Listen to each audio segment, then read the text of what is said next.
Hello everyone, আজ বানাবো ঝাল বড়া। তো এখানে কি কি নিয়েছি দেখো, হলুদ গুঁড়ো, লঙ্কা গুঁড়ো, জিরে গুঁড়ো, লবণ, আদা রসুন বাটা। আর এখানে আছে ডাল ভেজা ছিল, সেই ডালটাকে লঙ্কা দিয়ে একসঙ্গে মিক্সিতে পিষে নিয়েছি। আর এখানে আছে চালের গুঁড়ো আর বেসন।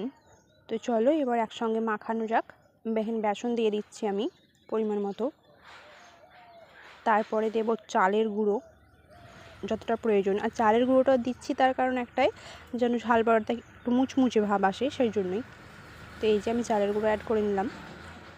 তারপরে ভাজা মশলাগুলো এবার দিয়ে দেবো, এই যে দিয়ে দিলাম। তো চলো এবার এগুলোকে ভালো করে মেখে নিই।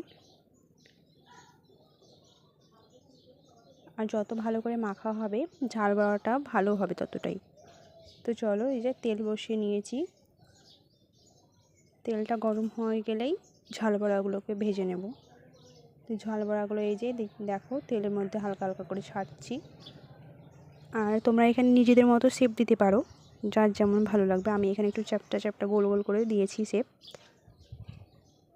আর এই পর্যায়ে চুলার হিটটা মিডিয়াম টু লো হিটে রাখবে, যাতে ঝাল বড়ার ভেতরটা ভালো হয়ে কুক হয়। ওকে, দেখো লালচে লালচে ভাব চলে এসছে। ওগুলো তুলে তারপরে আমি আবার ভেজে নিচ্ছি সেম একইভাবে।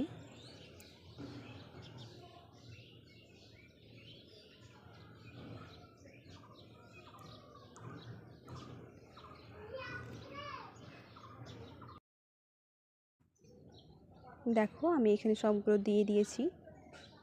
এবার ভালো করে ভেজে নিতে হবে এপিট এপিট উল্টিয়ে। দেখো লালচে লালচে ভাব চলে এসছে, তো আমি উল্টিয়ে দিচ্ছি। সবগুলো একইভাবে উল্টিয়ে দিয়ে দুই পিঠ ভালোভাবে কুক যেন হয় সেভাবে ভাজা ভাজা হবে। আর লালচে লালচে ভাব যখন চলে আসবে তখন বুঝে নেবে যে হয়ে গেছে, তো তুলে নেবে। দেখো এই পর্যায়ে প্রায় হয়ে গেছে,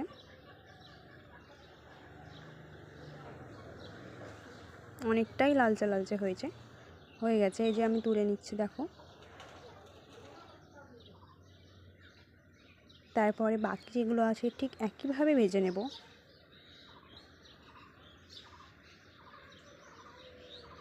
এই যে দেখো আমি সবগুলো দিয়ে নিয়েছি, উল্টেও নিয়েছি।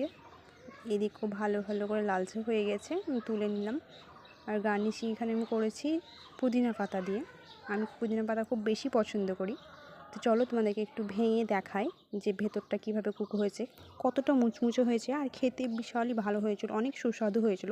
তোমরা অবশ্যই খেতে পারো এভাবে ট্রাই করে। সন্ধ্যাবেলা হলেই